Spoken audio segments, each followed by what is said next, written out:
नमस्कार दोस्तों, स्वागत है आपका हिंदी नॉलेज शो में। तो दोस्तों, आपको याद होगा कि अब से कुछ ही दिन पहले भारत ने चीन को कड़ी चेतावनी दी थी और कहा था कि चीन ताइवान पर कोई भी एक तरफा कार्रवाई करने से बचे।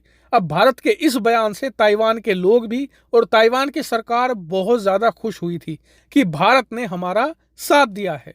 लेकिन एक बार फिर से ताइवान ने भारत से खुला समर्थन मांगा है और कहा है कि भारत हमारा साथ इस मुद्दे पर जरूर दे। और कई भारत में एक्सपर्ट हैं जो कह रहे हैं कि भारत को ताइवान का यहाँ पर साथ जरूर देना चाहिए और चीन को एक कड़ा संदेश भी देना चाहिए।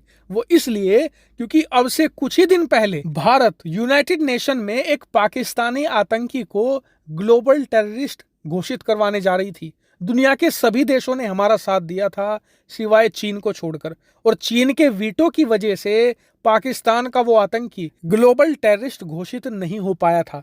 इसीलिए एक्सपर्ट कह रहे हैं कि चीन जब भारत के खिलाफ आतंकियों को बचाता है तो क्या भारत को भी एक ऐसे छोटे देश का समर्थन नहीं करना चाहिए जिसका चीन अस्तित्व मिटाने पर बिल्कुल अड़ा हुआ है। लेकिन अब मेन सवाल ये है कि ताइवान ने मदद मांगी कहाँ है। तो दोस्तों, हुआ ये है कि इंटरपोल ताइवान इसका सदस्य बनना चाहता है। अब आप कहेंगे कि इंटरपोल क्या है, तो आप मान सकते हैं कि एक ग्लोबल पुलिस, और इस इंटरपोल के करीबन 194 देश सदस्य हैं और इनका काम यह है कि इंटरपोल के जरिए एक दूसरे की मदद करना, अपराधियों को ट्रैक करना, उन्हें पकड़ना, यह काम है इंटरपोल का। तो ताइवान भी इस इंटरपोल का 195वां सदस्य देश बनना चाहता है और चीन इसका विरोध कर रहा है। चीन ये कह रहा है कि ताइवान जब कोई देश है ही नहीं तो वो इंटरपोल का सदस्य कैसे बन सकता है। वहीं कहा यह जा रहा है कि अमेरिका के साथ साथ पश्चिमी देश ताइवान का यहाँ पर समर्थन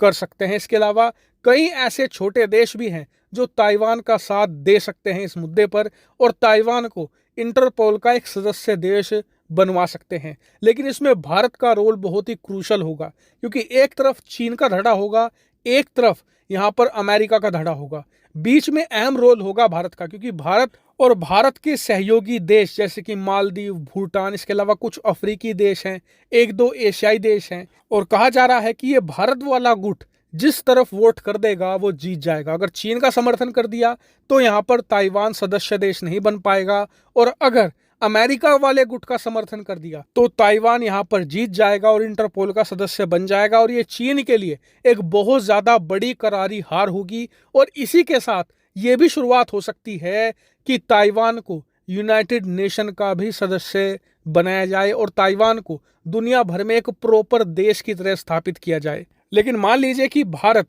ना तो अमेरिका वाले धड़े का समर्थन करता है ना ही चीन वाले धड़े का, और भारत इस मामले से दूर रहता है, तो ऐसी स्थिति में मामला बहुत ही ज्यादा क्लोज हो जाएगा और फिर कहा नहीं जा सकता कि कौन सा पक्ष विजेता होगा। हालांकि आप मुझे कमेंट करके बताएं कि क्या भारत को ताइवान का यहाँ पर साथ देना चाहिए या फिर इस मामले से दूर ही रहना चाहिए। कमेंट करके जरूर बताएगा। फिलहाल इस वीडियो में इतना ही। Thank you very much for watching video.